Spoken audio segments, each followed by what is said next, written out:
ndabasuhuje, nitwa Nyabyenda Jean Baptiste, abandi umwarimu ku rwunge rw'amashuri rwa GS Gisozi ya mbere mu karere ka Gasabo.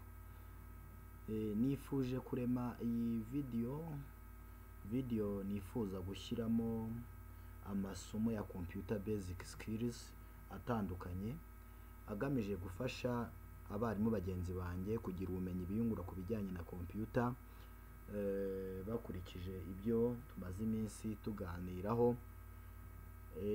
Ni muri urwo rwego rero ngira ngo ntangire mbibutsa ko twabonye ibice bitandukanye bya computer, twabonye external parts ndetse tubona na internal applications za computer. External part twatangiye tubona, ngira ngo twabonye computer aho twayifashe tugerageza kubazanira ama parts atandukanye, tubereka screen, tubereka CPU, tubereka akamaro k'iyi myenge yose iri kuri computer. Aya maport tubabwira ko buri port ifite ikimara, ari byiza kumenya uburyo izi port zikoreshwa n'icyo zigiye zimaze imwe kuri imwe, ku buryo uramutse ufashe computer wahita umenya byanze bikunze icyo buri port cyangwa se buri mwenge uriho ugomba kuba ukoreshwa. Twaje kubona screen n'umumaro wayo, tubona keyboard iyi iri inyuguti zandika, tubona ndetse n'iyi mouse, tubona ibice byayo bibiri biyigize by'inyuma, ndetse tuza kuyinjiramo mo imbere tubasha kubona imikorere y'iyo mouse, bya bice byayo bibiri biyigize ese bikora bite. Twaje kubibona. Nyuma yaho twatangiye tuburebera hamwe ibijyanye n'uburyo wakwatsa cyangwa se wazimya computer. Muri urwo rwego twaberetse iyi start button iri hano, nk'uko muyibona iyi ngiyi irimo uduce tune, yitwa start button. Tubereka ko igihe uyikanzeho uhita ubona power button. Power button ni aka kazeru gasa n'agashinzemo akarongo. Iyo ukanze kuri iyi power button ubona option eshatu arizo sleep, shut down na restart. Sleep uyikoraho mu gihe ushaka gusinziriza computer, wenda kugira ngo ube uruhuka nayo ibiruhuka wari urimo urayikoresha. Shut down ni ukuyifunga burundu, ku restartinga. Restart ni ukuyirestartinga mu gihe urimo urayikoresha ukabona isa ninaniwe kugira ngo yongere ise nifata imbaraga. Ubwo rero ugahita ukanda kuyo ushaka bitewe n'icyo ushaka gukorera computer yawe. Aha, twaje kwinjira mo imbere tubona ko igihe umaze kwatsa computer atari byiza guhita uyikoresha utabanje gukora refreshment. Refreshment nibura inshuro eshatu, ukarefreshinga computer inshuro eshatu, cyangwa ukaba wakore aho kugira ngo ukoreshe iyi right click ukaba wakoresha F5 nayo irabikora.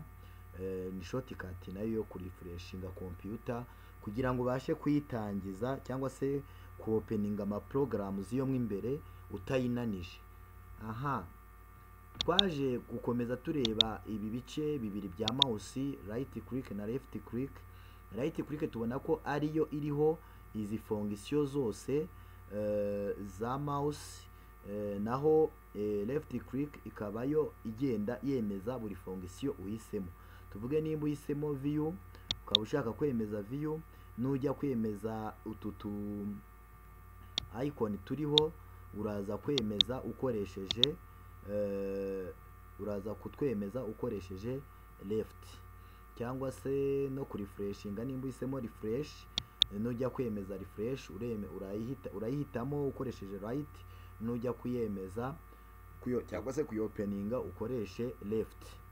Aha, twakomeje turebera hamwe ibijyanye n'uburyo wa creatinga folder. Nubundi ni hahandi urakoresha za fonction za mouse, ukande right click, urenge view, sort by, refresh, paste, umanuka ugiye kuri new, nujya kuri new ucreate ukande kuri new, nukanda kuri new urabona izindi applications hano ku ruhande harimo folder, shortcut, Microsoft Access n'izindi kugera kuri compressed. izi zose uko uzibona uri kuri new, urahitamo yuko ugiye kurema folder, kuko ari cyo wifuza.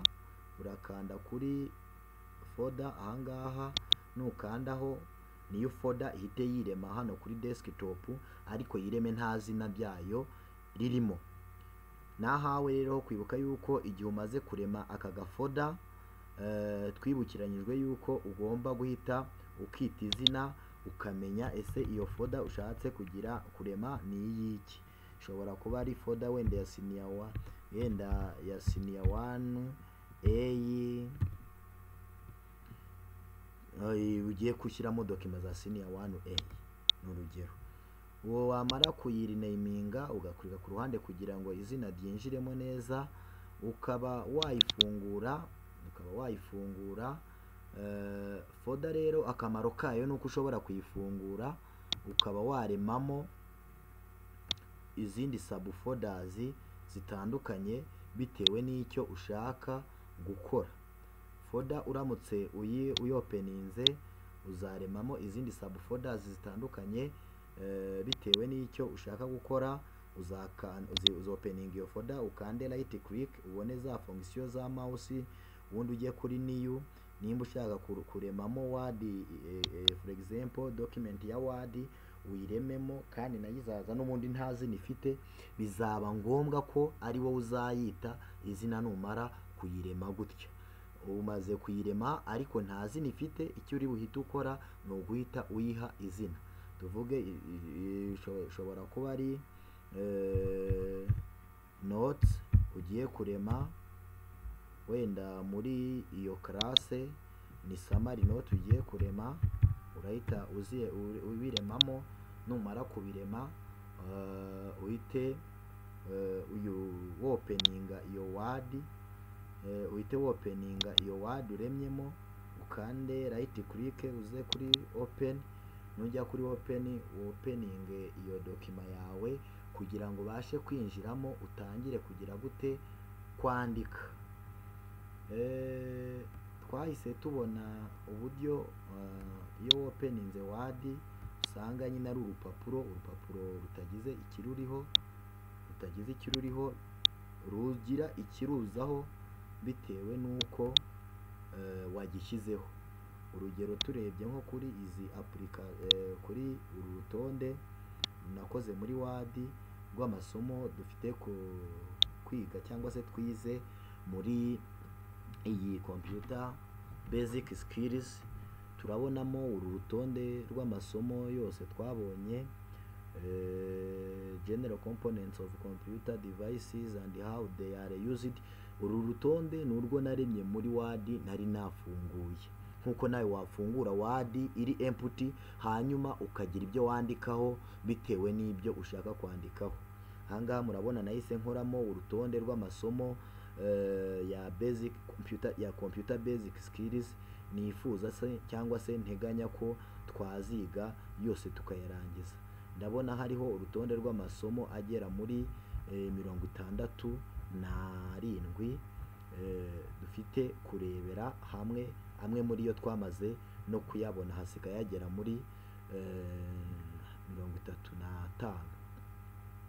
Twatangiye tubona general component of computer devices, how to switch on and off computer refreshment by mouse, how to shut down, sleep or restart computer, how to create a folder and name it, to explore right mouse function and its left uses, to use and explore different ports on computer, file elements, savers, print, back, fresh, save option.